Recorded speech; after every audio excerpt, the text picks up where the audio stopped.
கோடிபிகேஷன் of Islamic லா, இஸ்லாமிய தனிநபர் சட்டம் என்னதான் சொல்லுது அப்படிங்கறத பத்தி நீங்க இங்க ஒரு விளக்கம் கொடுக்கறீங்க. கோழிக்கோட்ல ஒரு மாதிரி, டெல்லியில ஒரு மாதிரி, அகமதாபாத்ல ஒரு மாதிரி. அதனால இந்தியா முழுவதற்கும் பொருந்தக்கூடிய இஸ்லாமிக் தனிநபர் சட்டத்தை வரையறுப்பதற்கான ஒரு ஏற்பாட்டுக்கான முன்முயற்சியை உங்களுடைய ட்ரஸ்ட் எடுக்குமா?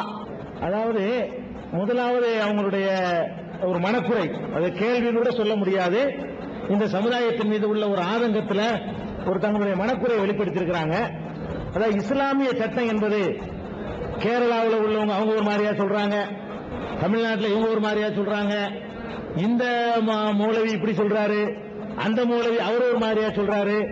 வரையறுக்கப்பட்டதாக இஸ்லாமிய சட்டம் ஒண்ணும் இல்லையா, ஏன் இப்படி ஆளுக்காளு வியாக்கியானம் பண்றாங்க அப்படிங்கிறது ஒரு நல்ல ஒரு கேள்வி. அப்படி இருக்குமானால் ஒன்றுபடுத்தி ஒரே மாதிரி வியாக்கியானம் சொல்லக்கூடிய ஒரு நிலைமை உருவாகக்கூடாதா இன்னும் நல்லா கேட்கிறாங்க. இது குறிப்பா முஸ்லீம் சகோதரர்கள் உன்னிப்பா கவனிக்க வேண்டிய அம்சம்.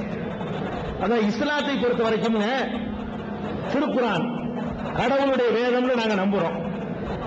நபிகள் நாயகத்தினுடைய அறிவுரைகள், பொன்மொழிகள், இந்த ரெண்டும் தான் முஸ்லிம்களுடைய அரசியல், சமூக, பொருளாதார சட்டத்திட்டங்கள். அதுல எல்லாமே தெளிவாக சொல்லப்பட்டிருச்சுங்க. திருக்குறான்ல எல்லாம் சொல்லப்பட்டிருக்கு. நபிகள் நாயகம் அதுல சொல்லாத ஒன்று ரெண்டு இருக்குமானால் நபிகள் நாயகம் தங்களுடைய விளக்கத்தின் மூலமாக சொல்லிட்டாங்க. இன்றைக்கு ஷரியத்து சட்டம் என்று இந்த நாட்டில் அங்கீகரிக்கப்பட்டிருப்பது திருக்குறானுடைய விளக்கம் இல்லை, நபிகள் நாயகத்தினுடைய அறிவுரையும் இல்லை. வேற என்னன்னு கேட்டீங்கன்னா இஸ்லாமிய சட்டம் என்னை மாதிரி ஒருத்தர் அவரா எழுதுவாரு, அந்த புத்தகங்களை தான் ஷரியத் சட்டம் இந்தியாவில் ஏத்துக்கிட்டு இருக்கிறாங்க. முஸ்லீம் ஷரியத் சட்டங்கிறாங்களே அதை தான் ஏத்துக்கிட்டு இருக்கிறாங்க. இப்போ மனிதர்கள் எழுதின புத்தகங்களை என்னை மாதிரி உங்களை மாதிரி மனிதர்கள் எழுதுனதை ஏத்துக்கிறோம் வரும் பொழுது நான் ஒன்னு சொல்லுவேன், நீங்க ஒன்னு சொல்லுவீங்க, 40 வரும், 4 வரும், 4000 வரும். அது எப்படி இருக்கணும் இஸ்லாமிய சட்டம் கேட்டா, நான் ஒரு இஸ்லாமிய சட்டம் நான் ஒன்னு சொல்றேன், குர்ஆன்ல இருந்து அதுக்கு சான்றை எடுத்து காட்டணும். எந்த குழப்பம், அல்லது ப்ராஃபட் இப்படி சொன்னாங்க, முகமது நபி இப்படி சொன்னாங்கன்னு எடுத்து காட்டணும். அப்ப குழப்பம் வந்திருக்காது. இவங்க என்ன பண்ணிவிட்டாங்க, எங்க ஆளுக்கு அந்த ஷாஃபின்னு ஒரு அறிஞர் இப்படி சொன்னாரு, ஹனபின்னு ஒரு அறிஞர் இப்படி சொல்லியிருக்காரு, இந்த அறிஞர் அப்படி சொல்லியிருக்கிறாரு, இப்படியே அறிஞர் சொன்னார்னு சொல்லி எங்க சமுதாயம் குர்ஆனையும் நபி வழியையும் பின்னுக்கு தள்ளிட்டு இப்படி எல்லாம் போனதுனாலதான் இந்த மாதிரி காலிக்கேட்ல ஒரு சட்டம், வேலூருக்கு ஒரு சட்டம், தேவபந்துக்கு ஒரு சட்டம் உண்டாயிருக்குது. இதுல அந்த சகோதரி அவர்கள் கேட்கிறாங்களே, அதுல முஸ்லிம்களுக்கு இன்னைக்கு பாடம் இருக்குது. அவங்க அப்படி கேட்கிற அளவுக்கு நம்முடைய நிலைமை வண்டவாளம் தண்டவாளத்தில் ஏறுச்சுன்னு பாருங்க. அந்த மாதிரி உங்களுக்குள்ள இவ்வளவு வேறுபாடுகளை உண்டாக்கி வச்சிருக்கீங்க. எதனால? எவன் சொன்னாலும் கேட்கிறது. இஸ்லாம் என்பது குர்ஆன்ல எடுத்து காட்டியா? நானே சொல்றேன், இஸ்லாத்தின் பெயரால் ஒன்றை சொன்னேன்னா குர்ஆன்ல இருந்து காட்டுங்கன்னு கேட்கணும்.